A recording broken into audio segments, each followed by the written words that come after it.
Merci, c'était un plaisir de vous retrouver encore une fois de plus, messieurs et dames.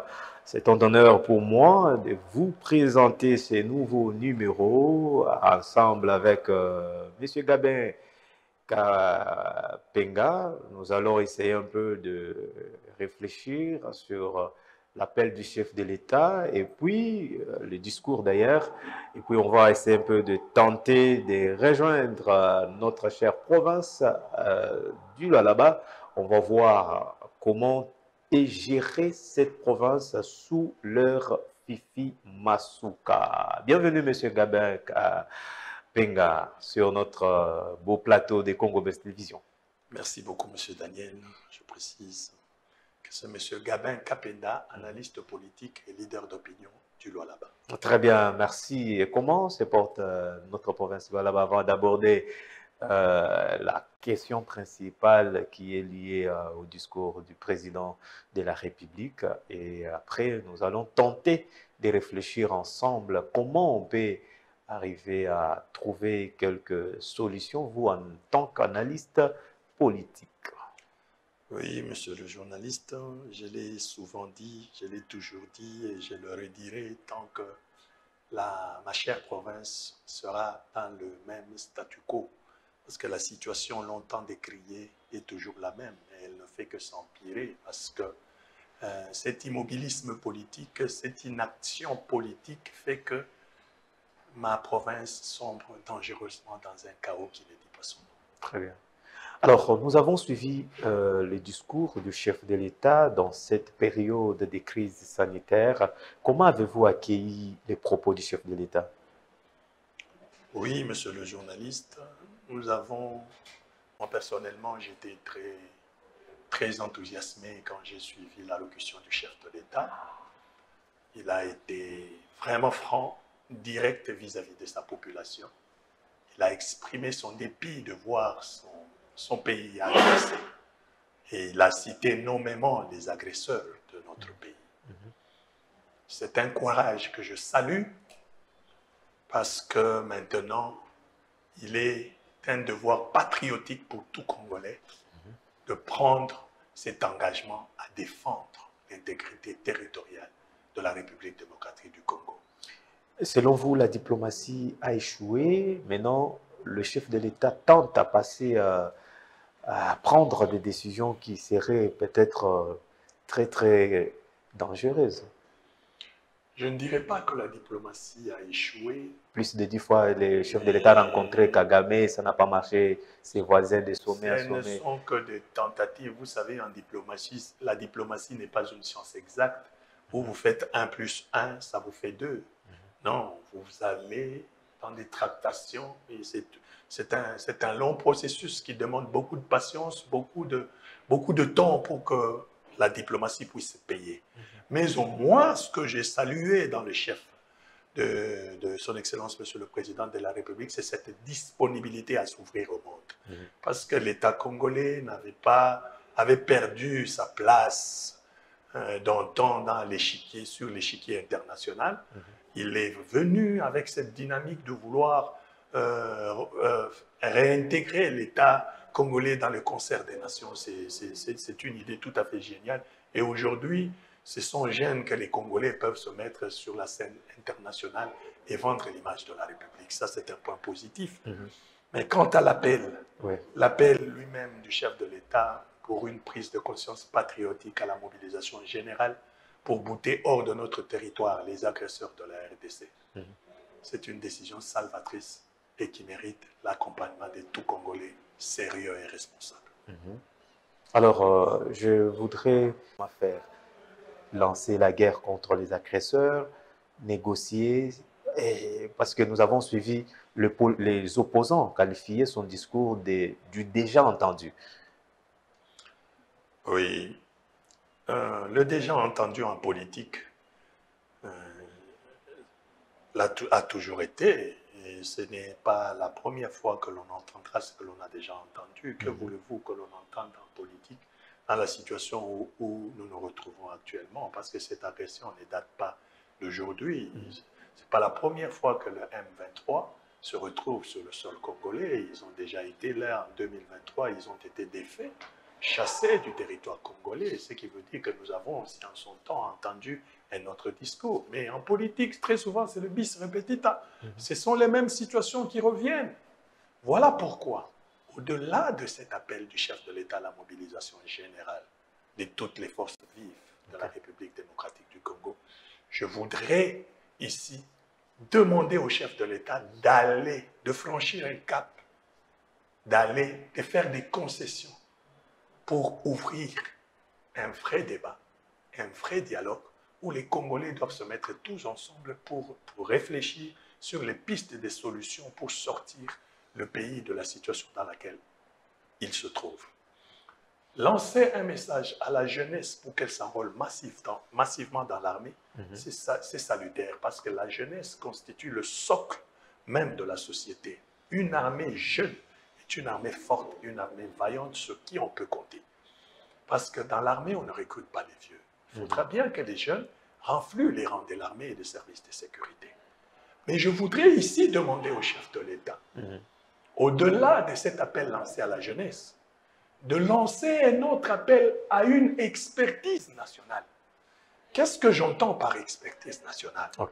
C'est-à-dire que ce mouvement rebelle n'est pas à sa première venue en République démocratique du Congo. En 2023, ce même mouvement rebelle M23 avait existé. Il avait été défait en son temps. Et en son temps, c'était un autre régime qui était aux affaires.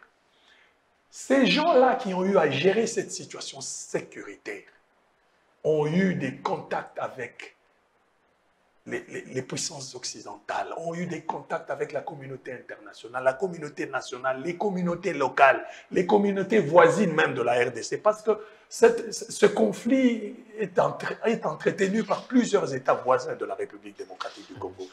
Il y a beaucoup de responsables politiques de l'époque qui étaient impliqués dans ce conflit, de manière directe ou indirecte.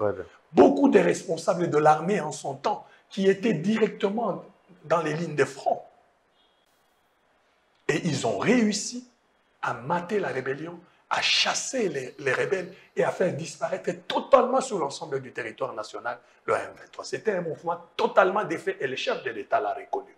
Sur ce, je lui demande de faire un appel solennel à toute cette expertise-là nationale.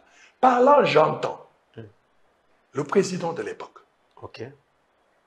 le ministre de l'Intérieur de l'époque, parce qu'il s'agissait de la sécurité intérieure. De quelle époque? De l'époque de 2013 où le mouvement rebelle avait été défait. Je parle de l'expertise nationale parce qu'actuellement, dans le cabinet du chef de l'État, la plupart des collaborateurs du chef de l'État, personne n'a déjà eu affaire à ce genre de situation. Parce que ce sont des gens, pour la plupart, tous nous savons l'entourage du chef de l'État, la plupart, ce sont des gens qui nous viennent de diaspora, ceci et tout consort, mais qui n'ont pas la maîtrise des réalités du terrain. Donc, vous faites allusion au dialogue, donc on doit se mettre autour de la table pour réfléchir. Toutes ces énergies positives-là, toutes ces expertises nationales au service de la cause de la patrie. Très bien. C'est-à-dire, je vais y aller mollo mollo pour que je démontre comment chacun peut jouer sa partition dans cette lutte. Le chef de l'État de l'époque, il avait eu des contacts avec notamment les pays voisins, ceux-là qui étaient prétendus soutenir ce mouvement rebelle. C'est bis repetita, c'est ce que le chef de l'État a tenté aussi de faire. Il s'est ouvert à tout ce monde-là. Puisque ça ne semble pas porter les fruits escomptés, il faut qu'on associe à ces débats les ministres de l'Intérieur de l'époque, les premiers ministres de l'époque, les chefs d'état-major de l'époque, tous ceux-là qui siégeaient au Conseil national de sécurité de l'époque, parce que ce sont des gens qui détiennent des secrets avec lesquels ils avaient eu à mater cette rébellion. Ce sont les premiers qui doivent être consultés par le chef de l'État, parce qu'ils ont une expertise. Ils peuvent facilement donner des indications, des pistes et des solutions qui peuvent être salvatrices pour l'État congolais. Donc, vous parlez de 2013 jusqu'ici. De 2013 jusqu'à la résurgence du mouvement rebelle. Il s'est passé un long moment. Il y avait qui comme ministre de cette époque? En tout cas, si ma mémoire ne me trahit pas, le ministre de l'Intérieur de l'époque, en tout cas, je pense bien, je peux me souvenir, je sais que le chef de l'État, c'était le Raïs Joseph Kabila Kabange, le ministre de l'Intérieur, je pense, ça, si je ne m'abuse, ça pourra être Richard Mouyej-Manguinzmas, ou si je ne me trompe, Okay. Le Premier ministre de l'époque, c'était, si c'était, en tout cas, si ma C'est pas mémoire, Matata. si c'est pas Matata Pogno, ça devait être Adolphe, quelque Adolphe chose comme Mouzito, ça. quelque Ouais. chose comme ça. Très Mais bien. toute cette expertise nationale-là, nous en avons besoin maintenant. Ce sont des gens qui doivent être entendus par le chef de l'État, Très bien. qui doivent être écoutés. Le chef de l'État doit manifester cette volonté-là, doit être animé de ce sens-là de vouloir inviter tout le monde à venir apporter sa contribution afin que la paix soit Donc, de mise. selon vous, vous demandez à ce que qu'on oublie nos couleurs politiques, Tout nos à fait. associations, Tout à fait, tout. tout à fait. qu'on parle Congo. Congo, parce que nous n'avons que ça comme héritage commun. Très bien. Toutes les tendances, je dis bien, opposition comme majorité. Évitons nos couleurs tribales, nos couleurs idéologiques, nos couleurs politiques.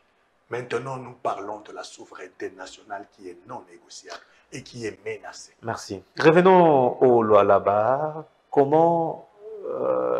Quel est l'état des lieux de cette province? Je le dis toujours, je le redirai tant que la situation restera la même dans ma province. Et c'est là où j'interpelle les responsables au niveau national de notre pays que la situation du Lualaba va de mal en pire.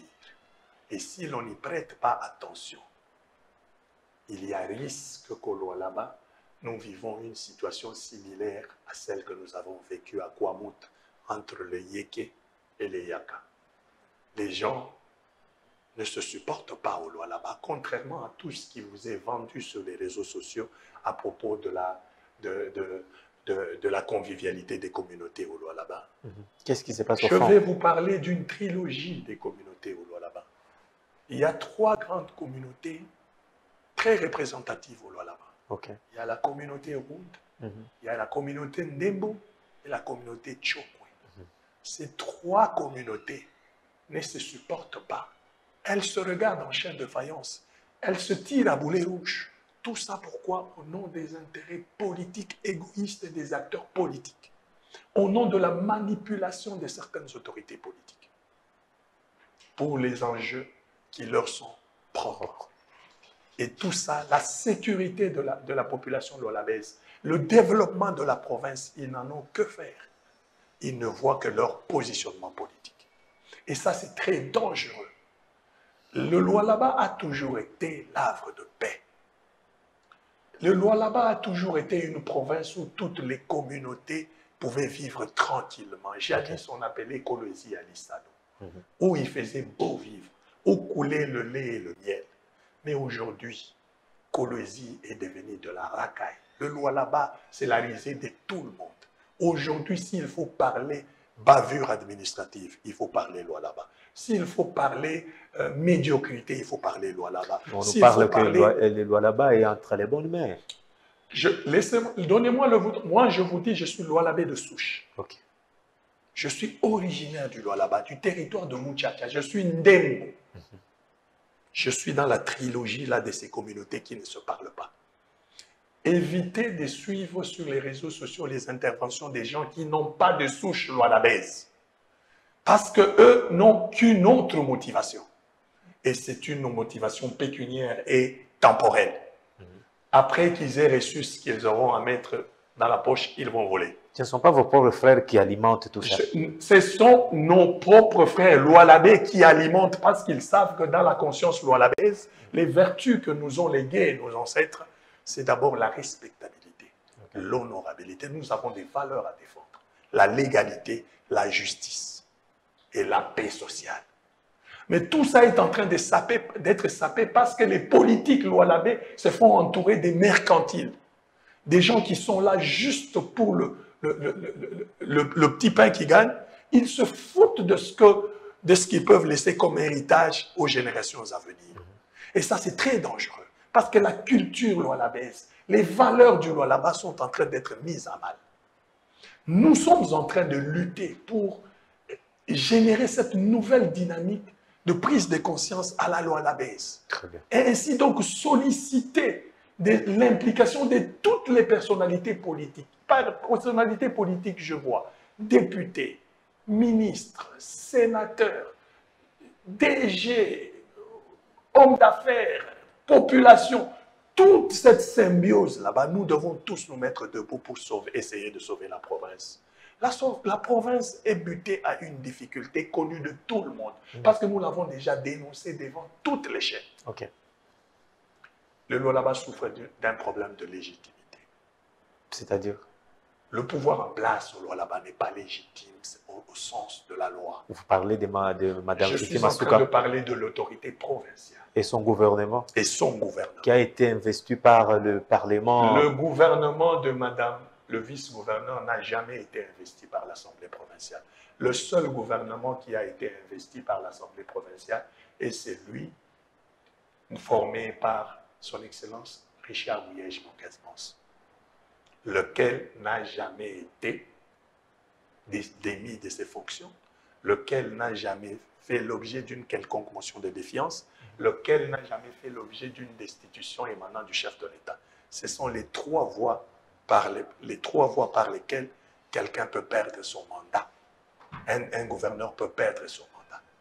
La motion de défiance de l'Assemblée provinciale qui n'a jamais existé, la mise en accusation du gouverneur par l'Assemblée provinciale qui n'a jamais existé. Parce que la prétendue mise en accusation à laquelle l'Assemblée provinciale avait fait allusion a été balayée par l'arrêt de la Cour constitutionnelle, lequel arrêt est opposable à tous et irrévocable, avait bien stipulé qu'il n'y a jamais eu mise en accusation, qu'il y avait eu retrait de confiance qui est purement un acte politique. Le chef de l'État n'a jamais révoqué le gouverneur. Il se trouve où présentement? Le gouverneur se retrouve retenu abusivement à Kinshasa et arbitrairement à Kinshasa. Qu'est-ce qui lui est reproché? En tout cas, je ne voudrais pas rentrer dans le débat ou de ce qui lui est reproché, mais je voudrais seulement faire comprendre que c'est un représentant des élus du peuple. Il a reçu mandat de diriger cette province pendant 5 ans. Et il est en plein exercice de son mandat. Au nom de quoi va-t-on arrêter de lui faire exercer son mandat? Le ministre de l'Intérieur, Daniel Asselo, s'est expliqué longuement sur la question du Lualaba devant les députés et les sénateurs. Il avait dit qu'il en avait même marre. Le Lualaba a un gouverneur. Mais à qui incombe la faute?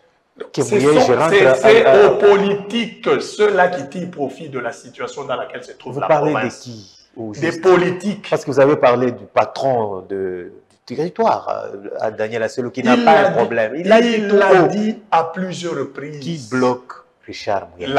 C'est la machine politique. Et quand je dis la machine politique de Kinshasa, les autorités nationales sont complices de ce qui se passe au Lualaba.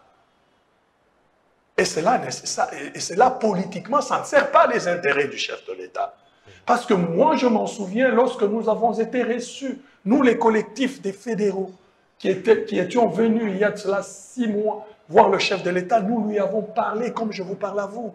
Nous lui avons expliqué les problèmes qui rongent le Lualaba. Et nous lui avons donné même des pistes de solutions pour que le Lualaba sorte de la crise. Le Lualaba doit s'aligner comme toutes les autres 25 provinces de la République. Pourquoi le Lualaba doit rester en marche? Donc, selon vous, le retour de Richard Mouyej au Lualaba peut résoudre à tout ce que vous parlez, vous accusez comme problème et autres conflits? Je dis bien, de tout le temps où je fais mes analyses, je ne suis pas pour un camp et contre un autre. Je suis du côté du Lualaba, du côté du peuple lualabais et du côté de la justice. Je suis en train de me battre et je me battrai toujours pour un retour à l'ordre constitutionnel. Qui dit retour à l'ordre constitutionnel ne veut pas dire forcément le retour de Mouyej. Si vous dites que Mouyej est indésirable aux yeux du régime actuel, le Lualaba a besoin d'être doté des institutions fortes. Par institutions fortes, je parle des institutions légalement établies, je parle des institutions légitimes. C'est-à-dire, le Lualaba ne peut pas continuer à être géré par un vice-gouverneur. C'est en violation de la Constitution. Le Lualaba ne peut pas continuer à être dirigé par un gouverneur qui assure les affaires courantes. C'est en violation de la Constitution. Même si on dit qu'elle est gouverneur intérimaire, un intérim ne peut pas aller au-delà de 6 mois. Elle est déjà au-delà de 2 ans. C'est toujours une violation de la Constitution. Par respect pour cette province, qui est la province pilote de la République, les Lualabés demandent à ce qu'ils soient dotés des institutions fortes, d'un gouvernement provincial fort, c'est-à-dire investi par l'Assemblée provinciale. Parce qu'au moment où je vous parle, il y a des ministres qui exercent au Lualaba qui n'ont jamais fait l'objet d'une quelconque investiture par l'Assemblée provinciale. D'où tirent-ils leur pouvoir? Aujourd'hui, s'ils commettent des bavures, ils vont répondre, ils vont être interpellés par quelle assemblée qui ne les a pas investis?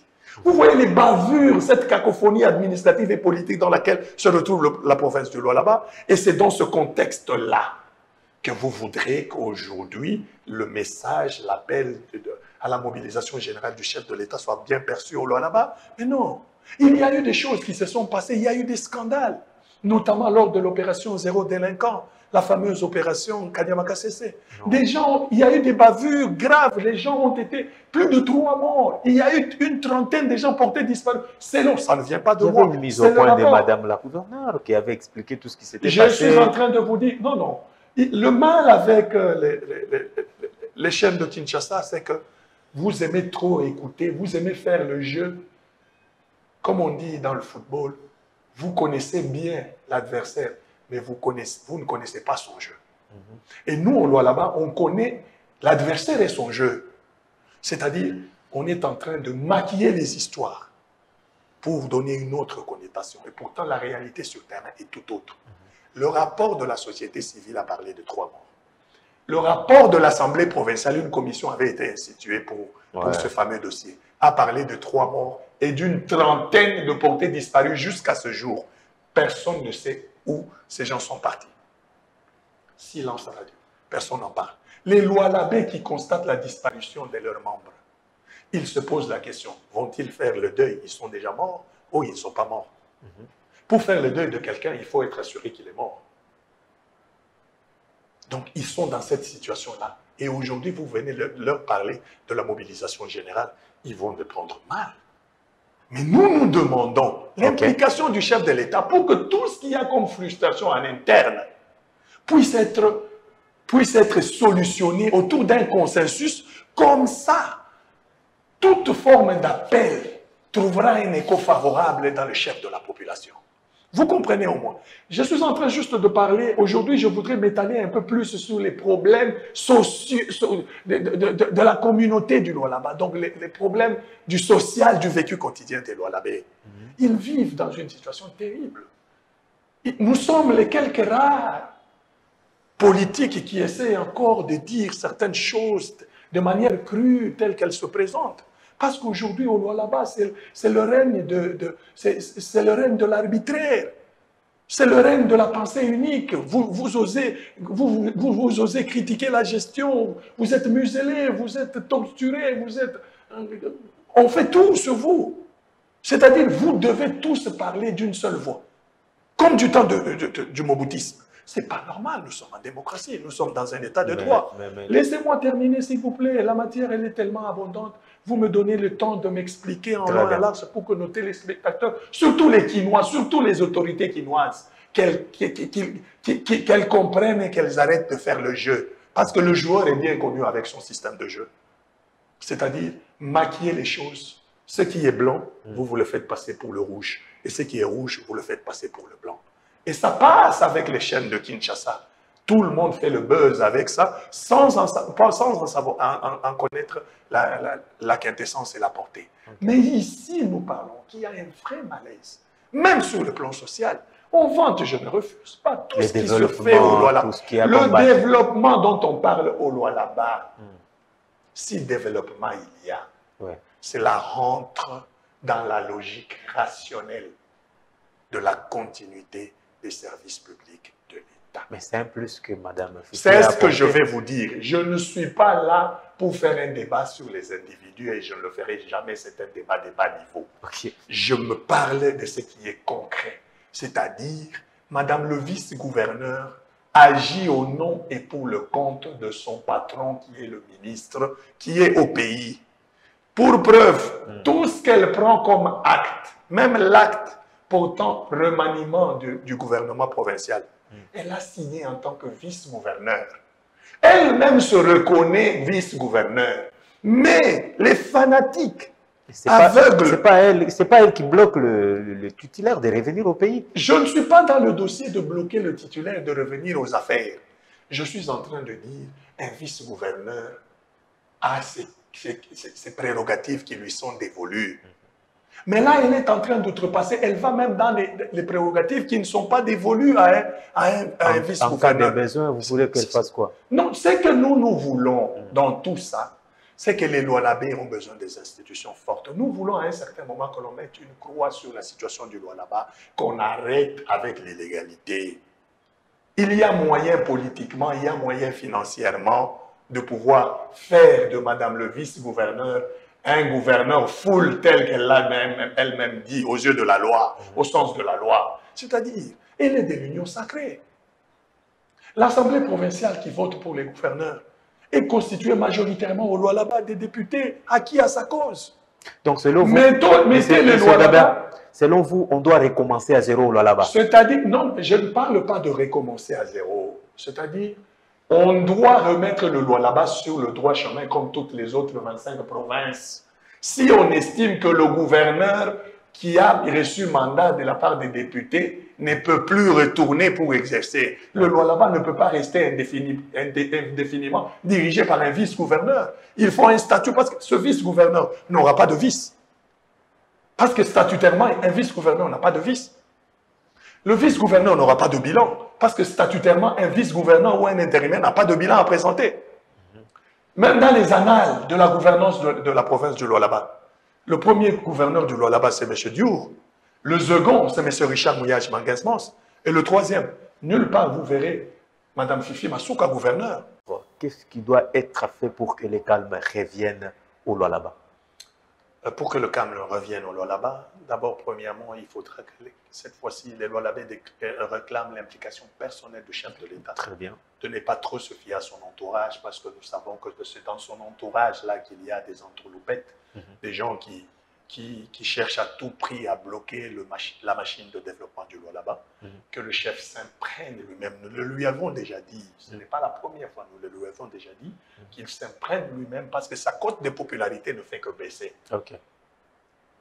Elle ne fait que baisser et ça, c'est pas bon pour lui. C'est pas bon pour lui. Et aux communautés vivant au Lualaba, je vais leur demander d'être apaisés, de rester cohérents, de rester sereins et surtout de rester dans la droiture parce qu'au Lualaba, nous avons des valeurs. Ok. Et aux autorités qui dirigent le pays, tout droit dans la caméra, aux autorités qui dirigent le pays, d'éviter de tomber dans le piège des frustrations. Okay. Parce que les gens au Lualaba sont frustrés. Vous vous rendez compte, je peux vous donner un seul exemple. Il y a des gens qui ont servi sous le gouvernement en tant que ministre provincial au Lualaba. Ces gens ont été éjectés de leur poste. Jusqu'à ce jour, 6 mois, 7 mois, ils n'ont jamais perçu leurs indemnités de sortie. Wow. Mais ça, c'est grave. Vous nous parlez de la bonne gestion. Wow. Non. Avant de faire partie quelqu'un d'un gouvernement, ils ont rendu de loyaux services. Wow. Ils méritent, c'est leur droit de toucher leurs indemnités. Tous ces ministres qui ont été écartés, personne n'a reçu quoi que ce soit. Il y a même des enfants qui ont bénéficié de la bourse d'études pour aller vivre à Chypre, pour poursuivre leurs études, les lauréats du Lualaba. Seulement parce que ce n'a pas été initié par quelqu'un d'autre, on coupe cette bourse, la province ne paye plus. Tout ça, ça crée des frustrations. On a amené enfants et parents pour accompagnement. Plus rien n'est fait. Il y a des familles, des cultivateurs qui bénéficiaient de l'octroi des intrants pour leur permettre, pour booster l'autonomie alimentaire.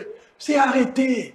Et aujourd'hui, la crise, la famine vient de s'annoncer à Sandor. Le territoire de Sandor, les gens fouillent les villages pour venir au grand centre, au chef-lieu qui est Sandor, pour chercher de quoi manger. Tout ça, ce sont des frustrations qui font que le chef se retrouve de plus en plus mal aimé dans la province du Lualaba. Et nous, nous sommes là pour dénoncer et essayer de donner des pistes de solutions pour qu'une solution durable soit trouvée et non une solution palliative qui passe d'abord par le retour à l'ordre constitutionnel. Pas des individus. Nous avons besoin d'un gouvernement Lualabé investi légalement, qui est fort, des institutions fortes, c'est-à-dire un gouverneur et un vice-gouverneur qui sont l'émanation du peuple et une assemblée provinciale véritablement au service du peuple. Parce que celle que nous avons au Lualaba est pratiquement au service des individus. Merci. Très bien, merci beaucoup, messieurs Gabin. On a senti les soucis que vous avez pour la province du Lualaba. J'espère que prochainement, ça sera un plaisir de vous rencontrer sur ces plateaux. Merci beaucoup, monsieur Daniel. Tout le plaisir était pour nous et à travers nous, le plaisir de tout le peuple lualabé qui vous sera encore une fois reconnaissant de nous réclamer pour faire entendre la voix des Lualabés. Très bien, merci beaucoup à Henri Kalala, le moteur de cette province qui ne cesse jour et nuit d'apporter, n'est-ce pas, son avis, son opinion, n'est-ce pas, pour l'avancement de cette province. Merci à Jacob, merci à Étienne, merci à David Kabamba, notre consultant à mon DT de tout le temps, de l'autre côté, Omo Elikia. Merci beaucoup. Je vous retrouve prochainement. On parle toujours développement de nos provinces. Nous reviendrons avec la même détermination. Au revoir.